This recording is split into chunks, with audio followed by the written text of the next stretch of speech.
the big secret is out. Everybody knows now.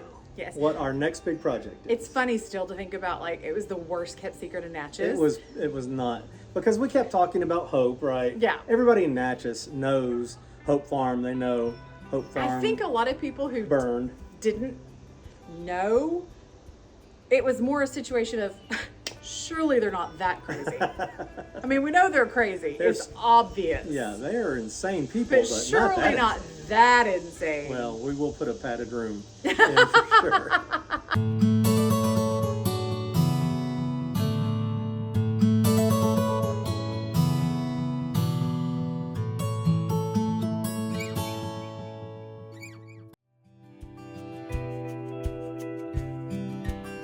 But work has begun. I think that's the thing that's really exciting to me is we showed you last week just the day or two after the fire. Yeah, what did we go over there? 2 or 3 days? Yes. Just after the fire. The Historic Natchez Foundation, Carter, Mimi, Carter's parents, all their whole staff. Our friends Ruthie and Jim, Catherine and Everett. I know I'm going to leave people out. Yes. I apologize. We're there that night. They were there the next day. They were there working hard, long days for weeks, I guess. Weeks. It was weeks. Cleaning, saving as much as they could, and we are so thankful. Let's just talk about how weird fire is too. You know, people all the time are talking about how weird tornadoes are, that they blow through and they hit a house and they skip a house. But this was our first opportunity to really see that with fire, because here the back gallery and the back half, which will be our private living space, is just destroyed. The living room and parlor are just soot blackened. The ceiling has collapsed, but none of the upholstery on the furniture, on the upholstered furniture, had burned.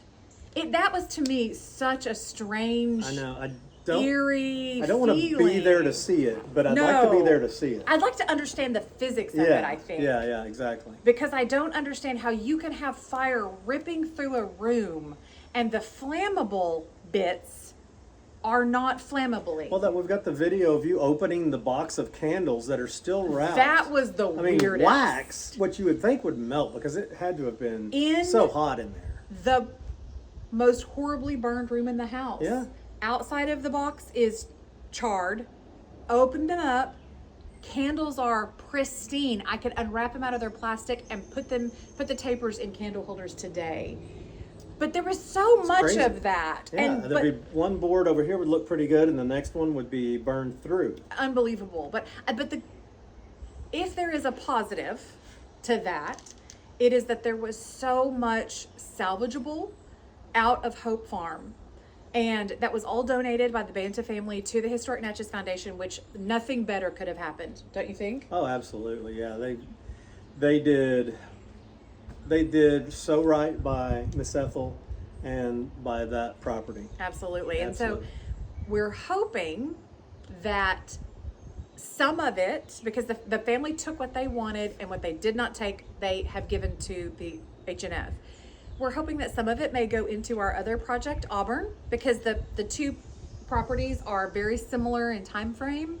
So a lot of it really works. And then those items will be on public display, where if you come and visit Auburn, you'll be able to see a lot of those really amazing pieces that Miss Catherine Grafton Miller and Ethel Banta had collected over the years and put into Hope Farm. You can see those anytime. And then there are a few things that we're hoping may be put on loan at Hope Farm eventually. There's a pair of candlesticks that Miss Banta loved, that she and Bruce traveled to an auction specifically for these candlesticks, and I would love to have those back. You can see where they went in the wall. Their shadow is still there, so I'd love to have those specifically back in Hope Farm. Right. We'd like to thank Lomi for sponsoring this video. Lomi is a countertop kitchen composter that breaks down organic waste such as food scraps into small fragments that you can either use as soil or mix with existing compost. So how does this work? Well, to me, this is what makes Lomi so great. It is really easy to use. You just plug it in, you put in your food scraps, and in just 4 hours, Lomi transforms almost anything you eat into nutrient-rich plant food. Lomi really eats everything that we don't. So when you clean out that fridge, you've got something to do with that food other than put it down the disposal or put it in the trash can. So why use Lomi? Well, for one thing, Lomi is great for your carbon footprint. Compared to throwing your waste in the landfill, using Lomi reduces your carbon footprint by up to 127%. And I don't know if you're like us, but if you're constantly buying potting soil and topsoil to put into your plants, this eliminates a lot of those costs. So this is what I want you to do. Go to lomi.com, that's LOMI.com, and use code RESTORATION, and you will get $50 off of any of the models that they have to choose from on their site. And you'll be able to see the different options for purchasing your own Lomi. You can put it right on your kitchen countertop. You could put it in your garden workspace, wherever you like, and you just put your leftover food in there, you let it go to work, and then you use that nutrient-rich soil wherever you need it in the garden. You're gonna love it. Go over and check them out today. So I know that you see fire destruction. I see architectural features. So let's take a look at some of the features that are here extant in Hope Farm that we can see because of the fire that otherwise we wouldn't have been able to see. Right up here, we have our beautiful poplar beams. Now, until 1800, poplar was the wood of choice here in Natchez. After 1800, we go to cypress, and after 1850, we go to pine. And these are all cypress hand-hewn beams. You can see the hatch marks on them from those original axes that were used to create these beams. The part of the house that we're standing in right now is the earliest room, the earliest part of the structure. Something else that the fire has revealed are the original trusses. You can see that they just frame this front room of this house because when Hope Farm was built, it was a one-room cottage, and you can see the roof structure still extant for that. And we'll be leaving that up there underneath the new roof structure that we're going to be putting in. Now, I know this looks really bad, but all of our stud walls are still in great shape. Our ceiling joists are still in great shape. They do have some charring, but that's okay. These beams are so huge, they have a 2-hour burn rate, which means they can burn for 2 hours. The exterior exposed material will burn, but the beams are large enough that the fire will never penetrate to the core, and the beams are still strong enough to hold structure. So we're very fortunate in that.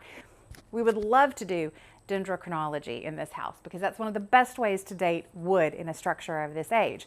The problem is this is poplar. Why is that a problem? To use dendrochronology to date wood, there has to be a very large study library. Lots of samples that have been taken and dated, and then you can compare your sample to those samples, and that's one of the ways that it works. There's very little archival material for poplar. So we don't know that dendrochronology is going to be an option for us to really be able to use to date this room down to date, month, year of when it was built, but we know it was super early. Over here we have the marble fireplace. This gives you a good idea of what happens to marble in extreme heat. It really can turn basically into dust.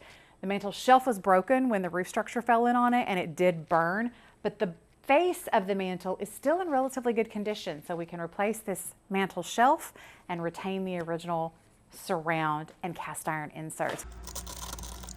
One of the things that the fire has done is it's revealed a lot of our original finishes for us. So this is obviously the original front door. This is cypress under here. But you can see, it actually revealed several layers of paint. So you can see that we have a yellow and a white and a cream paint. But if we can get a good chunk, you can see what's lifted is a very early layer. That would have been a faux bois finish, and it really looks like it was a golden oak. We're gonna have to have some analysis done, but it looks like all of the exterior doors and the interior doors were faux bois painted in a golden oak. One of the things I was disappointed about, I know this is a funny thing to say disappointed about, but I had really hoped that we were going to have riven or split lath. So the earliest form of lath is split lath, and it's just very thin, irregular. It's obviously not milled. Right. It's not consistent. So I was hoping we would have the original lath underneath there, and that way I would have been able to take a bore sample, get down to what the original colors of the house were. But you can see in areas that it is milled lath. You can see, not only can you, at first I thought, well, maybe this is pits-on lath, but you can see the circular marks of a sawmill saw on it. And so I think it's much later lath and plaster in that earliest room. So they had come back way later in the early 1800s. Yeah, probably. Well, if we have 1830s, sawmill 40s. in Natchez, Mississippi, it's got to be 1849. Okay. Because that's when we got a sawmill in Natchez, Mississippi. Unless they ordered it in from somewhere else, which isn't impossible. Might have come down from the river. I mean, a lot of that did. And that is supposition. I have not gotten up. It's up high, so I haven't gotten up to look at it and see if it's possibly pits on. But from the floor level, it really looks like it's rounded, circular sawmills. The clean-out crew, Wilmar Construction, was hired to go in there and clean out. And when I tell you, those guys went in there with shovels and wheelbarrows in unbearable temperatures. It was unbearably hot in And that the house. smell. Oh, the smell. The smell of a burned house is tough to take. And they cleaned it out from this to this. And this is what we're dealing with now, thanks to the unbelievably hard work of Wilmar Construction. We can see how much structure is left. And now you can see that it's not nearly as bad as it looked like in that first video. Why don't we give them a walkthrough tour of what it looks like now?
once it got cleaned out, our biggest question,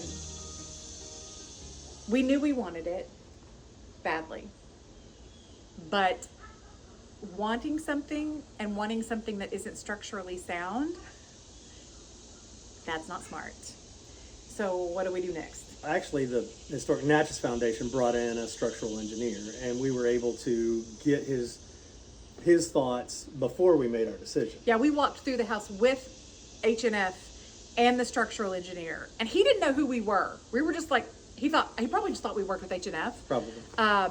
So because we wanted his honest thoughts. We wanted to hear him say yay or nay. He was so glib about, yeah, this is no big deal.